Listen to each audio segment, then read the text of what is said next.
Les vestiges du château fort d'Izeau de l'Hôtel se situent dans le département de la Haute-Garonne en région Midi-Pyrénées. Installé au sommet d'un promontoire rocheux, le château est occupé de la fin du XIIe siècle au début du XVIe siècle. Lieu de châtellenie à l'époque médiévale, le site présente une partie seigneuriale dominant l'espace fortifié dont ne subsistent que quelques élévations. Un bourg médiéval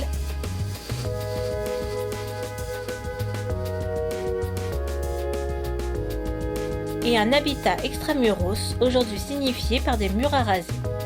Le site fait l'objet d'un suivi archéologique depuis 2012. 2015 marque la première année d'intervention du CHAM sur la consolidation des vestiges en élévation du noyau castral. La porte d'entrée présentait des désordres importants au niveau des maçonneries de son arc. Suite à la disparition des pieds droits et au développement d'une végétation rudérale, les pierres se déchaussaient et commençaient à s'effondrer, menaçant la sécurité du visiteur. À terme, cette situation accentuée par la présence d'un coup de sabre à l'aplomb du sommet de l'arc aurait pu engendrer la disparition complète des vestiges de la porte. En intervention d'urgence, les bénévoles ont donc étayé la porte par des bastings en bois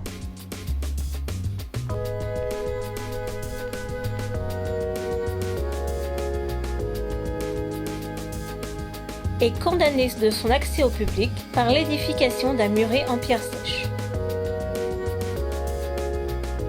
La consolidation pérenne des maçonneries de l'arc et de l'ensemble de la zone de l'entrée débutera en 2016. Dans cette optique, les pieds de mur et les accès de l'entrée ont été légèrement terrassés afin de préparer les surfaces pour l'accueil des futurs échafaudages.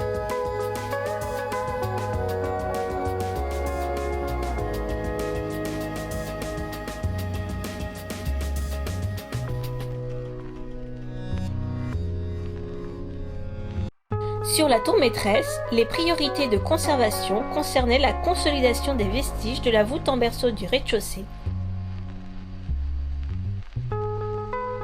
ainsi que des maçonneries arrachées du premier étage et de la face nord. Ces zones étant délicates à traiter, les bénévoles ne sont pas intervenus dessus lors de cette campagne 2015. Un diagnostic sanitaire de la zone a néanmoins été réalisé afin d'établir le futur protocole d'intervention. À titre préventif, la porte en chêne ayant fait sa prise dans les maçonneries de l'extrados de la voûte en berceau a été élaguée afin de limiter la prise au vent de ses branches et de ralentir le déchaussement des maçonneries. La partie sud de la tour a fait l'objet d'un léger terrassement en guise de préparation des futurs travaux.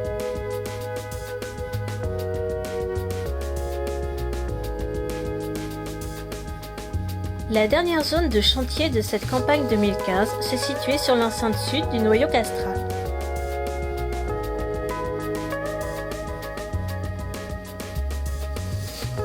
Une zone éventrée du parement extérieur était à traiter d'urgence afin d'endiguer la chute des pierres déchaussées.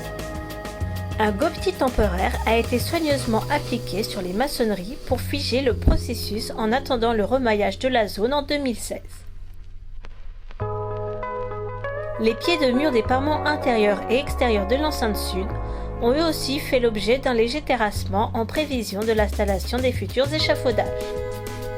En complément de ces travaux préparatoires, plusieurs pierriers éparses sur le site ont été regroupés et triés suivant leur calibrage.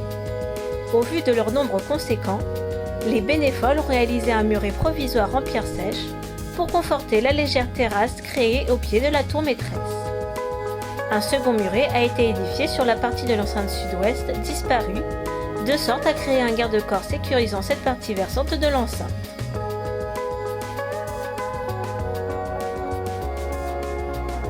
Dans le cadre des futures opérations de chantier, des tests de mortier ont été réalisés sur la tour maîtresse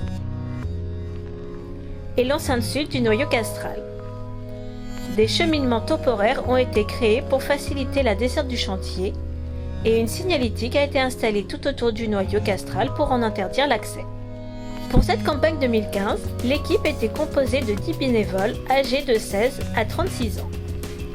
Ils étaient encadrés par une directrice de chantier, Juliette Lagan, un chef de chantier, Patrick Seva, de 2 adjoints techniques et d'un archéologue. L'hébergement était assuré en dur à la salle des fêtes de la commune d'Iso de l'hôtel. Les repas étaient préparés sur place dans la cuisine de la cantine scolaire attenante et un repas convivial organisé par les habitants de la commune et les membres de l'association locale s'est également tenu à la salle des fêtes.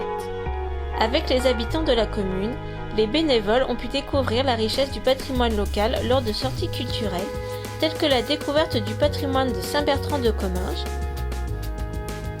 les vestiges des châteaux de Montespan et de Casavet. Ils ont également pu être sensibilisés aux problématiques de la gestion du patrimoine naturel local lors de la découverte d'une partie de la chaîne des Pyrénées à Super-Bagnères de Luchon et de l'organisation d'une sortie à Arbaz sur la thématique de la réintroduction de l'ours avec l'association locale l'ADEC.